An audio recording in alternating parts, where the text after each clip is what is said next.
Halo teman-teman, selamat datang di salah satu rangkaian Akademi Legislatif DLM FPK Unsut. Kali ini salah satu rangkaiannya ada podcast nih teman-teman. Kenalin, aku Ezra dari DLM FPK Unsut yang di sini bakalan mandu dari berjalannya podcast yang hari ini sangat spesial banget. Hari ini di tag tanggal 14 September. Narasumber kami dari Akademi Legislatif pada podcast kali ini adalah Mbak Bella dari DPM Institut Teknologi Telkom Purwokerto ya. Mungkin Mbak bisa kenalan dulu nih. Perkenalkan, nama saya Priya Bella. Saya biasa dipanggil Bella. Saya di DPM Institut Teknologi Telkom Purwokerto sebagai Ketua Umum di periode 2022-2023. Oke. Mungkin kita bisa sambil jalan juga ya ngobrol. Mungkin bisa cerita nih, Mbak. Dipanggil Mbak Bella? Bella boleh. Oh, yeah. Mbak Bella aja kali ya. Mbak nih kalau boleh tahu di DPM nih sebagai apa mungkin tadi udah disebut ya. Terusan nanti di DPM itu berjalan itu seperti apa kayak gitu, dan DPM itu apa sih?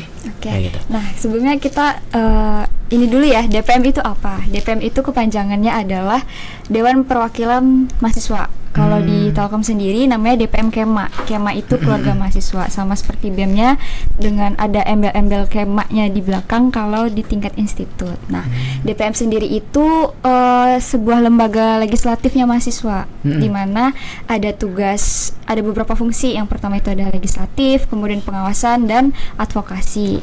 Itu, Mas. Ya, kurang lebihnya sama kayak di pemerintahan, tapi kita aplikasiin di tingkat kampus gitu, di universitas. Berarti cosplaynya DPR RI ya teman-teman ya, kalau boleh bisa dicontohkan kayak gitu. Ketika eksekutif itu seperti kabinet, maka DPM itu seperti DPR-nya kayak gitu.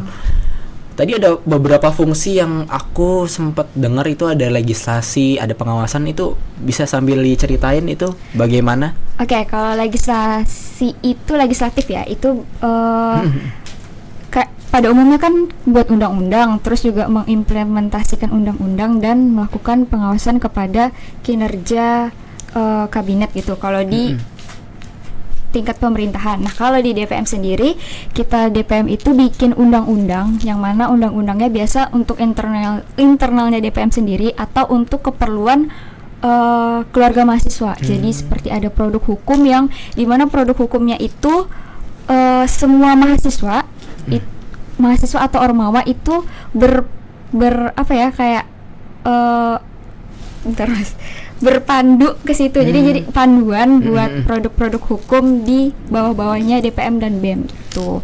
Nah, kalau fungsi yang lainnya pengawasan gitu ya DPM ke BEM. Jadi ngawasin kinerjanya BEM, terus keuangan, proker dan lain-lain. Nah, kalau advokasi ya advokasi dan aspirasi, menampung aspirasi dari mahasiswa. Tapi kalau di DPM Telkom sendiri kita enggak secara langsung. Jadi itu kolaborasi sama salah satu kementerian di BEM, ada namanya Kementerian Relasi Publik. Kerjasamanya sama bidang Akrastat. Mengenai bidang apa itu? Itu bidangnya ya sama advokasi. Jadi advokasi dan kajian strategi. Jadi mereka yang kalau misalnya ada isu-isu entah itu dari internal kampus atau di luar kampus atau yang di negara atau internasional, itu dikaji sama mereka, dan ya sama kita juga mengkaji hal tersebut sama-sama gitu. Baru ituin di luar gitu. Nah, itu ya teman-teman ya. Tadi dari yang udah dijelasin dari apa itu DPM, kemudian fungsinya, teman-teman yang mungkin baru masuk nih ke dunia perkuliahan, entah teman-teman bergabung di Unsut ataupun di Telkom, itu nggak cuma ada Hima doang teman-teman di situ. Nggak cuma ada BEM doang di situ. Yang mungkin teman-teman melihat waktu teman-teman ospek. Tapi ada yang di backstage ya, ada yang di balik layar, yang ngawasin, yang mengatur iklim organisasi di sana. Yaitu DPM. Iya, betul. Ya. Karena yang kelihatan pasti BEM-nya aja, padahal ada unsur lain gitu di belakangnya. Ada lembaga lain yang sebenarnya fungsinya sama pentingnya. Ya, betul. Kayak gitu. Kalau boleh tahu juga buat di DPM IT Telkom ya, namanya itu ngawasin BEM aja atau gimana? Nah, kalau fungsi pengawasannya itu berarti iya, fungsi fokus ke BEM-nya sendiri. Tuh, jadi semua yang berkaitan dengan prokernya BEM, terus juga keuangannya dan apapun yang berkaitan dengan BEM, entah itu mereka turun ke jalan buat ngadain apa-apa gitu, kita ngawasin gitu. Sebatas yang udah disepakati, karena di Telkom juga kita punya produk hukum namanya SOP pengawasan, di mana itu tapi itu lebih fokus ke LPJ dan proposal gitu. Cuman di bagiannya juga ada fungsi pengawasan yang kalau misalnya turun langsung itu tuh batasannya sampai mana, dan itu tuh udah disepakati di namanya Kongres Mahasiswa. Jadi semacam musyawarah besar yang dihadiri semua UKM dan Ormawa atau elemen-elemen mahasiswa non Ormawa gitu di Telkom gitu, dan itu diadain setiap 1 tahun sekali yang wajib. Tapi kalau misalnya ada mau pengesahan produk hukum atau ada urgensi yang lain, kita bakal ngadain Kongres Mahasiswa lagi gitu. Wow, ada kongres ya di dalamnya. Jadi aku di sini aku mau nanya nih ke Mbak Bella nih. Teman-teman kalau misalnya punya pertanyaan yang sama, berarti kita sempat mikir hal yang sama juga berarti. Jadi gini, menurut Mbak Bella gimana nih? Kalau ada yang mengatakan bahwasanya universitas ini miniatur negara, menurut Mbak Bella gimana? Sebenarnya bukan universitas aja sih. Jadi setiap lembaga itu sebenarnya miniatur negara, karena di setiap lembaga pasti kita punya ketua, kayak ada strukturalnya kan, tanpa kita sadari ya kita tuh emang miniatur negara. Tapi cara pengaplikasiannya tuh gimana, nggak yang harus sama persis sama negara gitu kan. Jadi kayak ya kalau misalnya dibicarakan seperti itu, saya setuju. Karena seperti yang teman-teman tahu, itu kan ada trias politika ya, betul. Ada eksekutif selaku ya yang melaksanakan, legislatif yang mengawasi, yudikatif yang mengadili. Kebetulan DPM ini fungsi yang mengawasi kayak gitu ya, sebagai legislatif kayak gitu. Kalau boleh tahu, ada dinamika apa nih waktu ngawasin? Ini mungkin konteks kita pengawasan dulu ya. Itu ke BEM tuh gimana tuh? Ke kabinet gitu. Ke kabinet ya. Kalau dinamikanya sih mungkin lebih seringnya itu kalau misalnya ada yang dadakan atau urgensi gitu. Nah, entah dari pihak merekanya yang nggak langsung ngabarin karena udah kayak kita nih harus fokus nyelesain ini dulu loh gitu. Nah, itu tuh kadang jadi polemik kita sendiri, kayak ini kenapa mereka nggak ngabarin, terus nanti malah dibalikin lah, kok DPM-nya nggak tahu gitu ya, gimana harusnya mereka juga cari tahu, padahal kan harusnya mereka juga ngabarin gitu, karena ada prosedur yang selalu memberikan. Jadi kita tuh sistemnya harus pakai surat, intinya ada hitam di atas putih gitu. Jadi semuanya kalau kita turun ngawasin, kita juga punya surat tugas. Ini loh surat tugas kita hari ini, nggak yang hanya turun langsung, padahal emang tanpa surat itu juga mereka harus tahu kita ini pengawas mereka gitu. Tapi buat administrasi dan lain-lain, kita sengaja menyiapkan kalau misalnya BEM ada apa-apa harus memberikan surat pemberitahuan dan undangan. Kalau misalnya DPM mau ngawasin juga harus, atau mau kunjungan apa gitu, harus memberikan surat tugas gitu, surat tugas pengawasan gitu. Lebih sering miskom yang kayak gitu-gitu sih. Kalau yang dadakan malah kadang tuh langsungnya nyampenya ke saya gitu. Padahal kan harusnya dari ke komisi 2 dulu kan. Kalau di Telkom itu komisi 2 itu pengawasan. Tapi kalau buru-buru kayak, Kak ini ada ini gini-gini, nah baru saya tanyain komisi 2 ada dikabarin nggak gini-gini, oh belum ada Kak gitu. Oh ya udah, ini tolong diawasin, tadi udah dikasih kabar kayak gini. Udah, itu berjalan gitu-gitu aja sih sebenarnya. Dinamika kayak gitu sering sih pasti kejadiannya, pasti. Apalagi miskomunikasi, apalagi nanti kalau misalnya di dalamnya ada miskoordinasi juga, itu kan lebih fatal lagi. Jadi emang perlu selalu ada evaluasi juga. Kebetulan di dalam FPK hal kayak gitu, hal yang ya pasti ada juga kayak gitu. Ada dinamika lain mungkin sama BEM, ada pemanggilan ketika BEM ada masalah, mungkin ada nggak? Kalau pemanggilan sejauh ini belum sih, karena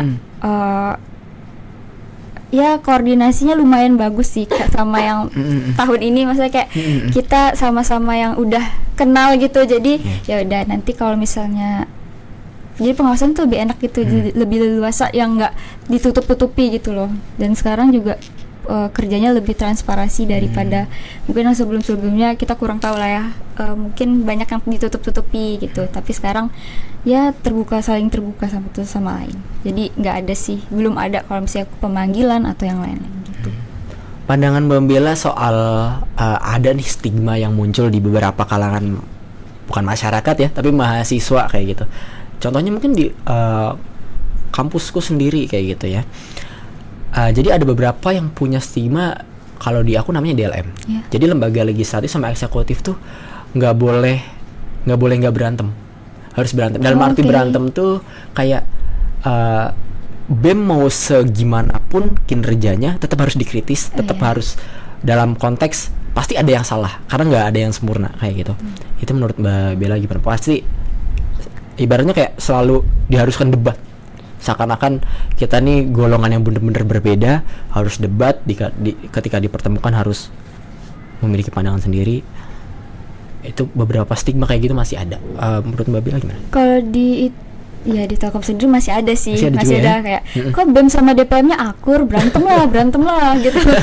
Kayak gitu sering digituin kan. Terus ya udah saya sama Presmanya, udahlah ngapain gitu. Kita juga di yang apa ya, kalau kita ngejalanin kepengurusan adem ayem tuh kan lebih enak kan daripada kalau misalnya berantem tuh lebih banyak miskom, makin banyak. Jadi kayak ngapain sih, males ngehubungin mereka gitu-gitu. Tapi kita udah sepakat kayak udah kita tahun ini adem ayem aja ya gitu, nggak usah yang terlalu gimana ya, ngejalanin fungsinya masing-masing, tapi nggak yang harus itu loh kayak keluar ada masalah kecil kita keluar nggak usah. Tapi masih banyak mahasiswa yang anti organisasi ya, mereka bisa dibilang kayak gitu, kayak nggak fokus di kuliah juga, tapi nggak terlalu kayak, tapi malah lebih kontra ke anak-anak organisasi gitu. Kenapa harus ada mahasiswa yang kayak gitu? Tapi ya namanya juga ya orang-orang beda-beda gitu kan. Paling mereka yang kayak gitu yang suka ngomporin lah bahasanya gitu. Itu kura-kura bukan? Iya bukan. Kan kura-kura kuliah rapat tuh. Ada kupu-kupu juga, itu yang biasanya yang ambis-ambis tuh. Itu biasanya kunang-kunang kalau di kita sebutnya. Kuliah nangkring. Oh iya, kayak, nongkrong mulu. Ya, nongkrong mulu kerjaannya kayak gitu. Itu ya. Itu ini kan ada sekarang kayak kuliah itu nongkrong elit. Iya, nongkrong elit yang dibiayain orang tua. Iya, nah mungkin mereka itu ya bagian spesies yang kok spesies ya orang-orang yang gitu. Mungkin bagian yang dari mereka yang kayak gitu ya. Ya, oke, itu ya bagian dari kampus pasti ada yang kayak gitu. Oke, tadi soal pengawasan, terakhir deh soal pengawasan, sejauh ini yang paling susah apa nih? Di konteks pengawasannya ya. Kalau yang paling susah ya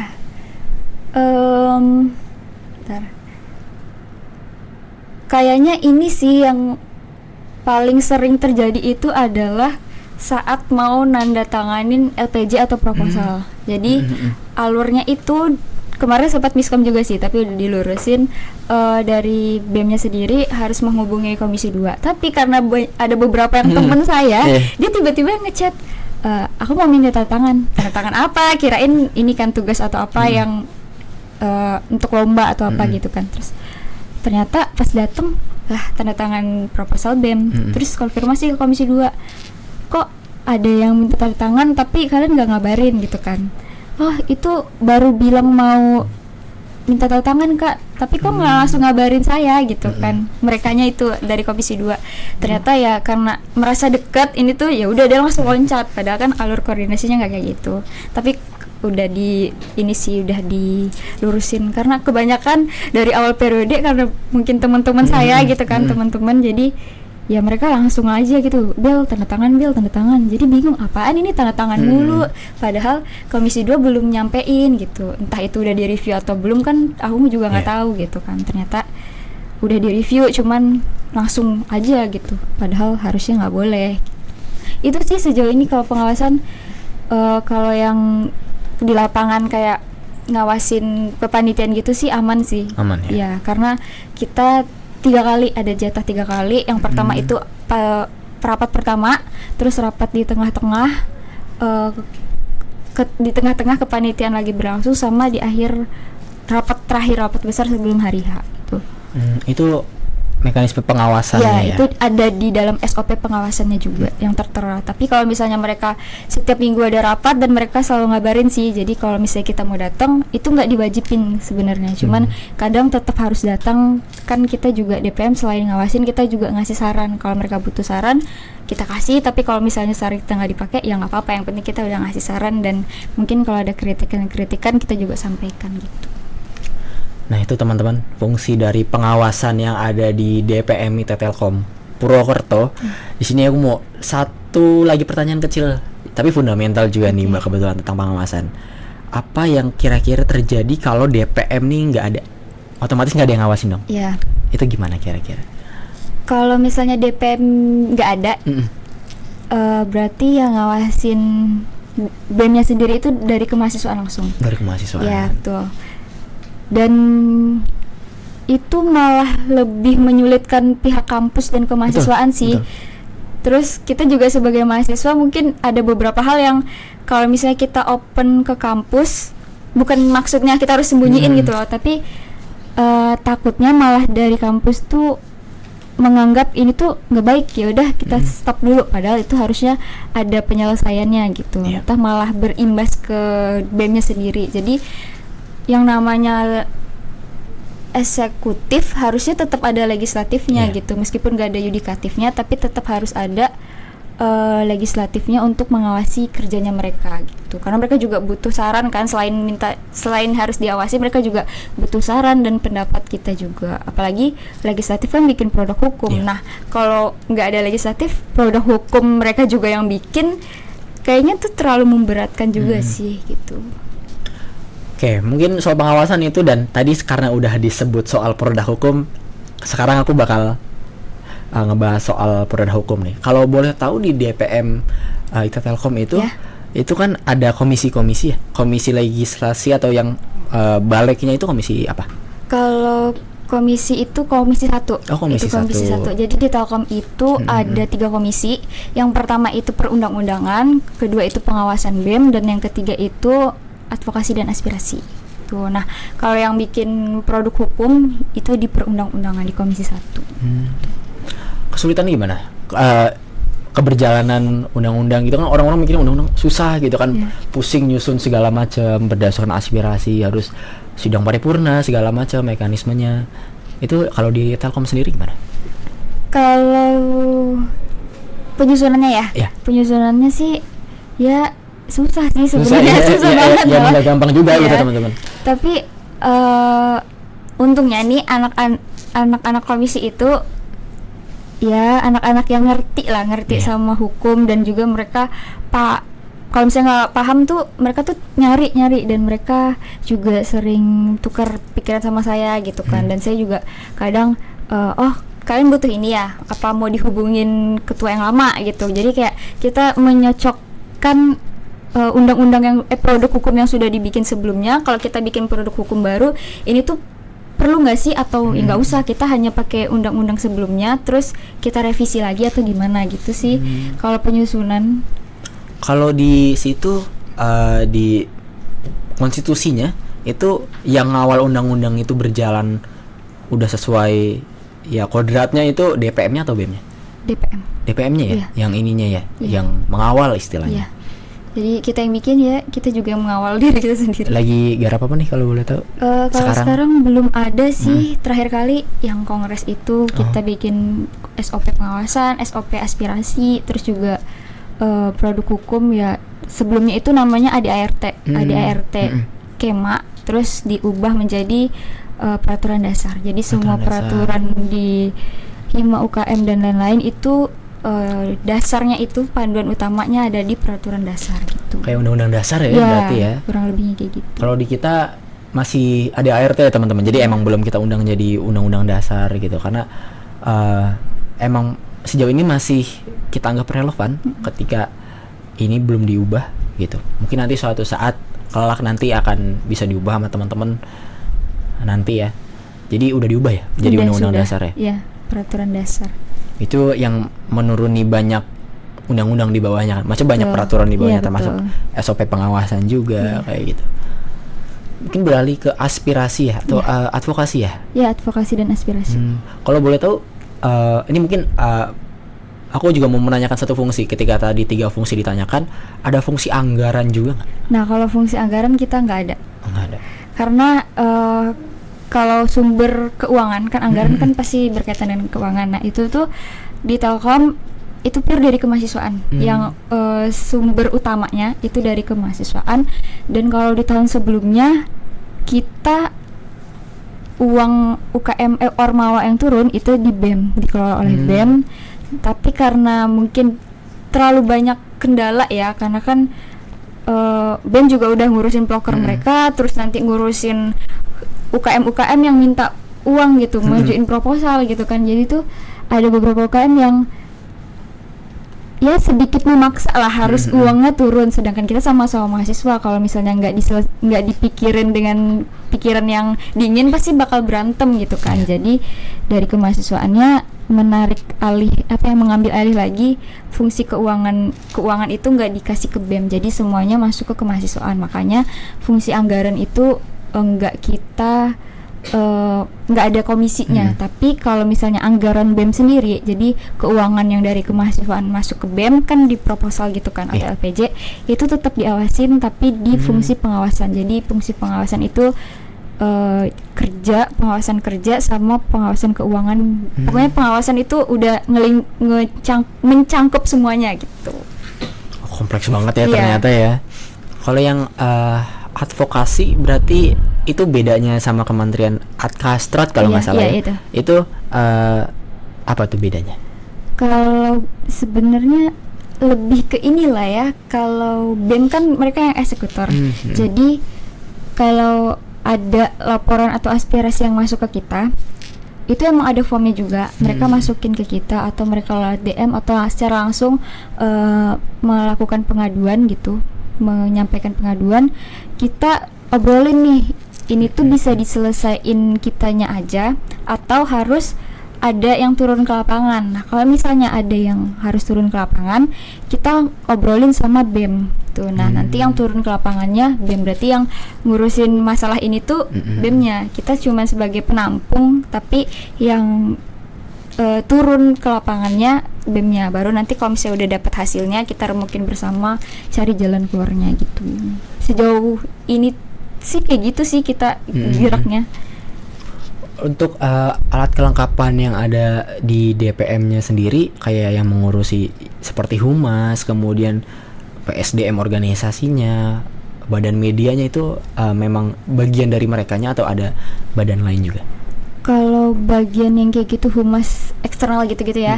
Kalau dari DPM sih narahubung kita di sekrenya langsung. Oh, langsung sekre. Iya, sekrenya langsung.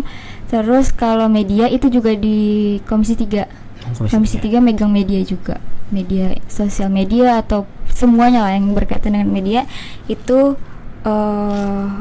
Komisi 3 langsung dan langsung diawasin sama saya gitu. Oke. Banyak tuh teman-teman pusingnya Mbak Bella itu banyak gitu ya. Di sini aku mau coba nanya yang mungkin aku juga ngerasain, Mbak. Kebetulan aku juga jadi ketua. Kadang suka ditanya sama teman-teman yang non lembaga legislatif. Lembaga legislatif ini kerjanya apa? Oh ya. Apalagi kita udah capek ya. Bukannya ngeluh atau gimana? Padahal kita mungkin hampir setiap hari ke sekre, hampir nggak ke sekre sebenarnya, setiap hari ada kegiatan, ada rapat atau ada apa, ada kegiatan, tapi masih ditanya kalian kerjanya apa? Produknya kalian tuh yang bisa ditunjukin ke kita apa? Menurut Mbak gimana? Itu sering sih, pernah dulu sempat dinaikkan hashtag, tapi bukan di pemerintahan, bukan di kepengurusan saya. Jadi di pengurusan sebelumnya tuh sempat dinaikin, ya ada yang menyinggung-nyinggung lah. DPM nggak, jadi hashtag DPM nggak ngapa-ngapain ya. Itu sakit hati sih itu. Itu kayak kita tuh lagi mempersiapkan kongres Kema, tapi dibilang DPM gak ngapa-ngapain gitu. Padahal kita udah turun ke bawah untuk nyampein kabar kita mau ngadain kongres Kema loh, tolong datang ya gitu. Ini udah ada draftnya, mungkin kalian kalau misalnya ada pendapat nanti silakan disampaikan di kongres Kema. Tapi tetap diomongin DPM gak ngapa-ngapain. Apalagi kalau misalnya deket-deket PKKMB itu kalau ada masalah, nah itu tuh DPM dicecer terus. Gimana sih kalian BEM-nya kayak gini-gini? Padahal kalau nggak ada yang kayak gitu tuh ya udah kita nggak diapa-apain, kayak bahkan kita tuh kayak nggak ada di kampus, yang dilihat tuh cuman BEM, DPM-nya tuh nggak dilihat. Tapi kalau ada masalah kayak gitu yang dicari DPM-nya mana sih nggak kerja gini. Padahal mereka nggak tahu kita tuh kerja, kita tuh ngawasin, banyak yang kita kerjain, cuman ya emang nggak kelihatan. Di balik layar ya, di balik panggung. Perasaannya gimana? Ya udah kebal sih, kayak udahlah biarin, mereka juga ya udah, sampai aku pernah ngomong ke satu orang, dia kayak gitu kan, ya udah sini kamu aja yang jadi DPM bisa nggak gitu. Karena udah saking seringnya dibilang kayak gitu ya. Kayak ya udah coba, bisa nggak kalian jadi DPM kalau kayak gitu, jangan cuman pandai ngeritik, tapi kalian kalau dikritik bisa nggak, siap nggak gitu. Karena menurutku aku juga sepakat kayak gitu kan, karena nggak semua yang berkinerja, nggak semua yang kerja keras tuh harus kontras. BEM emang ditakdirkan supaya lebih bersinar ketimbang organisasi lainnya, karena mereka yang menjalankan banyak fungsi segala macam, sementara fungsi-fungsi DPM ya di balik layar seperti yang aku bilang tadi gitu. Tapi tetap ikhlas lah ya berarti ya. Ngeyakinin anak-anaknya gimana tuh? Ngeyakinin teman-teman DPM yang lain. Dari awal aku udah ngomong, ini kita siap-siap ya, aku bilang siapkan mental aja, kita bakal sering dikritik, aku bilang di awal periode bilang gitu. Aku bukan nakut-nakutin, tapi emang realitanya kayak gitu, aku bilang kayak gitu. Tapi jangan dimasukin hati. Kalau misalnya emang kalian udah menganggap itu keterlaluan, kita omongin bareng-bareng, nanti kita cari jalan keluarnya. Bila perlu kita temuin orangnya, bukan untuk menghakimi orang tersebut atau kayak nyalahin orang tersebut, tapi kita tanya kenapa kalian ngelakuin ini, kenapa kalian punya masalah apa. Kalau emang kita punya salah, ya udah kita obrolin baik-baik gitu. Dari awal aku udah ngomong kayak gitu sih ke mereka, dan mereka ya udah paling kayak, kak tadi kita diginiin, udah kalian sakit hati enggak sih, biasa aja, ya udah gitu. Paling sering banget ya, apalagi anak-anak DPM Telkom kan angkatan 20 sama 21. Nah ya di masa-masa yang tugasnya lagi banyak-banyaknya terus digitu-gituin, ya bisa stres sendiri sebenarnya. Bisa stres, bisa meledak-ledak juga. Apalagi teman-teman yang masih baru masuk ibaratnya kayak gitu. Oke, tentang undang-undang nih Mbak, atau tentang produk hukum, yang salah satu fungsi dari lembaga legislatif adalah menyediakan, kemudian merumuskan, merencanakan dan lain-lain soal produk hukum. Kan pasti kita ini mengacu ya, atau berpandu, bertepuk pada negara kita sendiri gitu dalam produk hukumnya atau konstitusi. Nah, sementara pada negara kita sendiri ada beberapa produk hukum yang dirasa kurang efektif atau mungkin dirasa ada banyak isu di situ. Contohnya seperti UU ITE. Nah, UU ITE ini kan di beberapa orang sempat menyatakan bahwa pasal-pasalnya ini pasal karet karena ada bisa digunakan semena-mena seperti itu. Nah, pandangan Mbak Bella gimana nih? Kalau terkait pasal karet ya, itu sempat baca-baca sih, ada kalau nggak salah ada 9 pasal itu yang dari awal itu udah jadi kayak udah problematik itu pasal. Jadi harusnya undang-undang itu membantu, misalnya ada korban, itu tuh membantu korban, tapi malah karena ada undang-undang UU ITE itu malah balik ke korbannya. Jadi korbannya yang harusnya mendapatkan keadilan, malah mereka jadi tersangka gitu, karena ya adanya undang-undang itu, karena ada pasal-pasal yang ngebalikin pro-nya ke tersangka. Harusnya nggak kayak gitu. Jadi yang selalu direvisi dan harus diilangin malahan gitu, karena merugikan korban gitu. Kalau contohnya ini sih Mas, pasal 27 ayat 1 kalau nggak salah, itu tentang kesusilaan. Nah, ya kan sekarang ya itu tuh banyak dari dulu sih, itu kan banyak kekerasan seksual dan lain-lain gitu kan. Nah, itu malah karena bentuknya mungkin rekaman nih, atau dia lagi ngobrol nih, kita lagi ngobrol, terus ada yang ngelakuin pelecehan secara verbal, entah itu ngomongin bajunya si korban atau yang lain gitu kan, direkam sama si korban terus dilaporin. Nah, malah itu si korban jadi tersangka karena menyebarkan yang harusnya nggak disebarkan gitu. Data digital ya? Iya, data digitalnya gitu sih. Itu malah merugikan. Dan aku juga pernah dengar satu berita itu guru di luar Pulau Jawa, dia dapat pelecehan seksual secara verbal dari kepala sekolahnya dan direkam sebagai barang bukti, malah guru tersebut yang jadi tersangka dan di penjara 6 bulan kalau nggak salah, 6 bulan, tapi nggak jadi penjara karena dapat dinotis sama Bapak Presiden, terus ya udah kasusnya ditutup karena yang nggak salah, yang ngelakuin kesalahan kan kepala sekolah tersebut gitu. Itu kalau di notice. Sementara ada banyak yang nggak di Iya, notice. banyak yang nggak Pasti di banyak. notice. Iya, betul. Ya. Ya ini kita agak nyerempet. Ya nggak apa-apa lah ya teman-teman ya, sebagai contoh dan media belajarnya teman-teman yang lagi di organisasi lembaga perwakilan kayak gitu, lembaga legislatif. Karena kan kita juga nyusun undang-undang dan lain-lain yang pasti ya kalau bisa contoh-contoh yang kurang baik di negara kita sendiri itu nggak kita terapin di penyusunan itu. Malah kalau misalnya ada yang nggak baik, kita kan punya kebebasan berpendapat nih kan. Benar. Nah, kita bisa nyampein itu kalau kita menurut kita ada undang-undang, ada pasal di undang-undang yang ini tuh nggak benar. Kita punya pendapat yang lain, mungkin bisa disampaikan gitu. Karena kita punya kebebasan berpendapat. Di Undang-Undang Dasar juga ada kan hak berbicara gitu-gitu. Mengenai hak kebebasan berpendapat di negara kita menurut Mbak Bella sendiri itu seperti apa? Karena mungkin dari sudut pandangku dulu ya, sekarang nih sebenarnya kita nih masih belum ada di posisi yang secara demokrasi itu demokrasi berbicara. Kita belum bisa secara bebas kita menyampaikan sesuatu. Kadang ada di TikTok, mungkin teman-teman sempat nonton, ada yang menyindir negara kita tapi sebutannya ada yang Konoha, ada yang Wakanda. Karena mereka mungkin takut gitu, teman-teman takut. Ya takut, ya aku nggak tahu takut apa, tapi mereka masih ada rasa sebaiknya nggak nyebutin nama negara kita. Nah itu belum bebas berpendapat kalau menurut saya. Menurut Mbak seperti apa? Ya sama, belum bebas berpendapat karena ya bisa jadi takut. Terus juga ngejaga nama baik, karena kan apalagi di platform media sosial kan seluruh dunia mengakses kan. Kalau kita nyebutin negara kita juga ya orang-orang tuh kata, oh negara kita tuh, oh negara itu tuh gini loh, ada kasus yang kayak gini atau kayak pemerintahnya gini. Jadi ya salah satu menjaga nama baik juga, tapi ada ketakutan juga gitu, takutnya ada hal yang salah kita sebutin, apalagi kalau misalnya kita nyampein pendapat nggak dikaji dulu.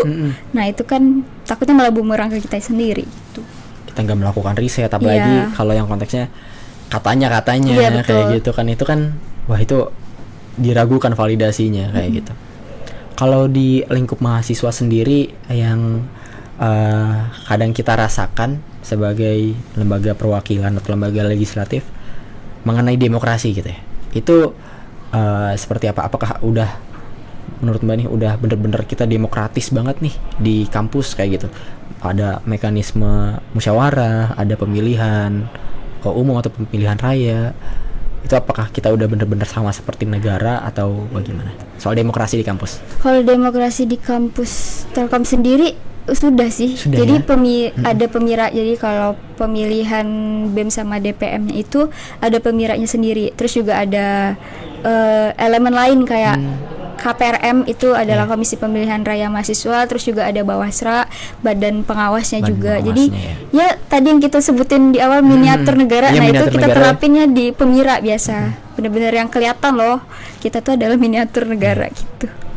Kalau di Telkom sendiri atau mungkin potret mahasiswa secara keseluruhan yang Mbak Bella bisa jabarin, minat mereka ke contohnya terjun ke organisasi ini seperti apa sih? Kalau minat kayaknya hampir di semua kampus sekarang minatnya agak turun sih. Kayak aku tahu karena apa ya? Karena mungkin kita udah di kuliah kan, pasti banyak yang ngejar target buat kuliah lulus tepat waktu, terus kita langsung kerja gitu ya. Pikirannya udah nggak jauh dari uang gitu kan. Jadi kita pengen cepet lah selesai kuliahnya biar cepat kerja gitu. Apalagi sekarang banyak program pemerintah yang mempermudah mahasiswa gitu buat mencapai karir mereka lah, kayak apa yang mereka inginkan gitu, ada jalannya di situ. Nah, jadi minat mereka kebagi di sana. Bukannya kita menyalahkan program kerja pemerintah, itu malah bagus, cuman ada anak-anak jadinya kayak ya udahlah aku fokus ini aja. Kalau aku ikut organisasi malah takut ngeganggu gitu sih. Terus kalau di Telkom sendiri karena basic kampusnya itu kampus teknologi, kampus teknik, nggak ada yang sosialnya gitu, nggak ada yang politik-politiknya. Ya kebanyakan anak-anak yang ikut organisasi itu adalah anak-anak yang di SMA-nya atau di sekolah dulu itu emang anak-anak organisasi gitu. Jadi kayak mereka ngapain ya kalau nggak ikut organisasi, kalau kuliah doang ya udah kuliah pulang nongkrong, kayaknya sepi gitu. daripada kita nongkrong buang-buang uang, ya udah kita ikut organisasi meskipun kita buang uang juga, tapi ada ilmunya loh, ada yang kita dapat, entah itu ilmu yang secara langsung atau pengalaman yang bakal kita bisa share ke depan-depannya gitu sih. Buat teman-teman yang udah terlanjur nyemplung dan basah gitu ya di kolam organisasi, ya udah lanjutin aja. Lanjutin. Karena menurut teman-teman yang udah pernah nyebur di organisasi, itu ada banyak manfaat yang mungkin di tempat lain teman-teman belum tentu dapat itu, dan manfaatnya itu belum tentu dirasakan sekarang, bisa aja nanti teman-teman. Nah, mungkin saran aja dari Mbak Bella buat teman-teman yang baru masuk nih dan mungkin nonton podcast kita, teman-teman 23 berarti ya. Itu saran gimana? Karena kita juga nggak bisa munafik ya. Program pemerintah itu bagus banget kayak MBKM segala macam. Itu bener-bener ngebantu dari pengalaman mahasiswa juga. Tapi di sisi lain Ormawa nggak boleh mati juga. Iya. Saran buat teman-teman 23 mungkin. Ini kalau saran buat teman-teman 23 ya, kalau kalian emang udah terlanjur organisasi dan kalian suka organisasi, lanjutin aja nggak apa-apa. Kalau untuk bentar, aku nyusun kata-kata. Gak apa nanti. Masalah kalian ikut MBKM atau kalian ikut kuliah yang lain-lain tuh harusnya kalian yang bisa nyesuaiin waktunya. Jadi kita ikut organisasi, kita kuliah, kita ikut program-program pemerintah atau ikut kegiatan-kegiatan kampus, itu malah melatih kita untuk memanage waktu. Betul. Gitu. Kita anak-anak organisasi, ini bukannya membangga-banggakan anak organisasi ya, tapi realitanya kita bisa nih sekarang lagi di sini. Habis dari situ kita bisa ke lain, terus yang ke tempat yang lain. Jadi kayak kita jadi terlatih untuk mengatur waktu gitu. Begitu juga di waktu kuliah kita bisa membagi waktu, entah nugas dan lain-lain, karena di dunia kerja bakal sehetik itu loh. Jadi ya anggap aja kita lagi simulasi gitu, tapi simulasinya di bidang organisasi gitu sih. Jadi jangan takut berorganisasi, atau kalau misalnya yang belum pernah nyoba, kalau mau ikut organisasi ya silakan, karena kalian nggak bakal tahu rasanya gimana organisasi. Kalian mungkin dengernya itu yang jelek-jeleknya, tapi kalian nggak pernah nyemplung di situ, ya kalian nggak tahu ada sisi positifnya gitu.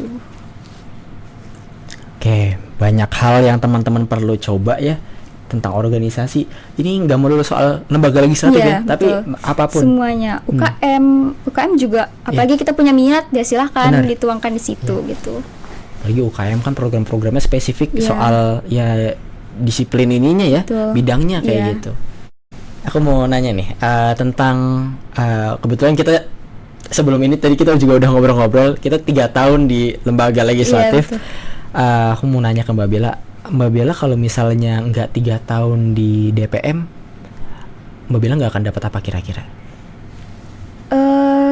Kalau nggak 3 tahun di DPM ya, apa ya? Banyak ilmunya sih, lebih ke pengalaman yang real life-nya gitu loh. Jadi ternyata tuh kita di DPM, saya tuh banyak ketemu orang-orang hebat loh. Kakak tingkat yang mereka tuh aktivis, tapi mereka juga berprestasi di kampus gitu. Jadi ternyata kalau organisasi tuh kita juga bisa berkembang di yang lain loh gitu. Jadi apalagi kalau kita ikut organisasi di tingkat institut, ada yang mengenal kita. Nah itu sebenarnya ada keuntungannya juga, dan itu udah saya rasain juga sih hal itu 3 tahun. Terus jadi banyak kenal orang bahkan di luar kampus sendiri gitu kan. Jadi ya kayaknya kalau 3 tahun nggak di DPM nggak tahu ngapain sih. Mungkin kuliah terus ikut proyekan juga, cuman kayak ada yang kurang aja nggak ikut organisasi gitu. Karena UKM kan juga organisasi juga sih, cuman lebih ke minat kan. Sedangkan kalau organisasi yang kayak kita legislatif atau eksekutif itu yang universal, banyak banget komponen-komponen yang nggak kita dapat kalau kita di UKM aja gitu. Nah itu tadi hal-hal positifnya teman-teman. Nah sekarang aku mau bantu ngulik juga. Mungkin teman-teman sempat mikir ya tadi yang baik-baiknya, yang enak-enaknya. Nah sekarang 3 tahun di DPM, hal yang paling bikin ngerasa atau gini gue nggak masuk DPM gitu. Ini sisi negatifnya ya, ininya lah, dark side-nya kayak gitu. Cuma ya semua masa ada susahnya gitu kan, dan semua susah ada masanya teman-teman. Yang paling bener-bener wah capek banget nih gitu. Tapi itu bener-bener ngelatih diri juga kan ya? Itu sih waktu jadi ketua, sebelumnya kan jadi staff. Terus jalur aklamasi naik, ditunjukkan, terus didukung sama yang lain, udah kamu aja. Terus pas udah selesai pelantikannya itu saya lagi PKL, jadi saya izin PKL, terus pergi ke PKL-nya di Wonosobo, balik ke Purwokerto untuk pelantikan, terus selesai pelantikan balik ke kos mikir, aduh. Kenapa harus gitu kan, mikir lagi, tingkat institut, ini tingkat kampus, bisa nggak ya, jadi kayak takut ke diri sendiri loh, takutnya saya nggak bisa mengemban tanggung jawab yang masalahnya bukan di organisasi saya sendiri gitu, tapi saya harus mengawasi BEM, terus saya juga harus koordinasi sama pihak kampus, jangan sampai ada miskom ke antara 3 belah pihak ini. Jadi saya kayak bisa nggak ya, itu sampai benar-benar yang kalau dibilang galau lah, dilema sendiri kan. Tapi ya sejauh ini bisa sih, tapi kadang ada timing yang mahasiswa yang tadi yang non organisasi yang sering gitu lah, DPM ngapain sih deh, itu kadang ada part yang kita tuh lagi nyusun apa yang mau kita lakuin, jangan diganggu dulu. Kadang tuh pas di fase-fase kayak gitu bikin ya balik lagi lah, menguatkan diri sendiri gitu. Terus untungnya lingkungan saya tuh benar-benar yang support sih, teman-teman, entah itu teman-teman prodi atau teman-teman DPM-nya sendiri, anak-anak yang support, jadi kayak saling itulah. Bahkan teman-teman yang di luar DPM tuh kalau misalnya mereka dengar kan DPM kemarin gini-gini, mereka nanya langsung, emang kayak gini-gini ya isunya, bener nggak sih gitu. Terus disampaikan, enggak kok kayak gini-gini. Oh ya udah, nanti kalau ada apa-apa kita siap ngawal kok, gitu-gitu. Untungnya kayak gitu sih. Wah, itu keren sih. Ya, dan itu tuh dapatnya ya karena saya ikut DPM sebelumnya, jadi ada beberapa orang yang saya kenal tuh karena saya ikut di DPM, mereka hima gitu, jadi koordinasi terus sampai kemarin tetap kayak DPM bener nggak gini-gini, enggak, oh ya udah kalau ada apa-apa kita siap bantu. Dan hima itu bener-bener siap bantu, padahal bukan hima saya gitu, bukan asal prodi saya, tapi teman-teman yang dari lain ngebantuin gitu. Nah jadi itu sisi lain dari Mbak Bella selaku ketua ya, tadi dijelasin juga banyak. Jadi tadi kita juga transparan teman-teman, nggak cuma sisi senangnya, tapi juga ternyata di sisi susahnya juga nggak melulu susah, ada positifnya gitu. Juga bener. Kadang emang kalau kita ada masalah, solusinya itu cuma nyemplung aja lewat tuh tiba-tiba masalahnya kan kayak gitu. Ada beberapa yang kayak gitu. Terus untuk teman-teman angkatan bawah ibaratnya 21 itu buat meyakinkan mereka, kalian tuh harus lanjut gitu ada nggak regenerasi internal gitu? Ada ya. Aku bilang ini sedikit memaksa sih. Pokoknya anak 21 harus naik ya, nggak ada yang nggak boleh naik. Terus bilang MBKM mbak, MBKM ya kan, MBKM-nya online, bisa lah gitu. Tugas kalian kan nggak terlalu berat kan, aku bilang kayak gitu, karena aku ngebawa mereka tuh yang santai, tapi kalau misalnya lagi yang kegiatan bener-bener harus serius, ya udah di situ aku keluarin sisi tegasku, kayak nggak ada yang bercandaan, pokoknya nggak ada yang bercandaan. Tapi kalau udah merasa ini udah tegang banget nih, udah nggak ada yang enjoy nih, ya udah aku ajak bercanda, terus balik lagi ke mode serius gitu sih. Ya ada inilah, kalau aku juga ngasih pemikiran, kalau bukan kalian yang ngelanjutin siapa gitu, gimana satu periode kalian orang lain yang ngelanjutin gitu kan. Terus bakal ada yang kalau misalnya ada salah tuh pasti yang disalahin, periode kemarin gimana sih gitu. Tapi kalau misalnya kita di periode kemarin masih ada di dalam situ, itu bakal meminimalisir hal tersebut sih. Itu jadi pengharapan mungkin hampir semua teman-teman ketua Ormawa, nggak cuma DPM atau di DLM doang, BEM juga semua dan lain-lain, UKM, Hima.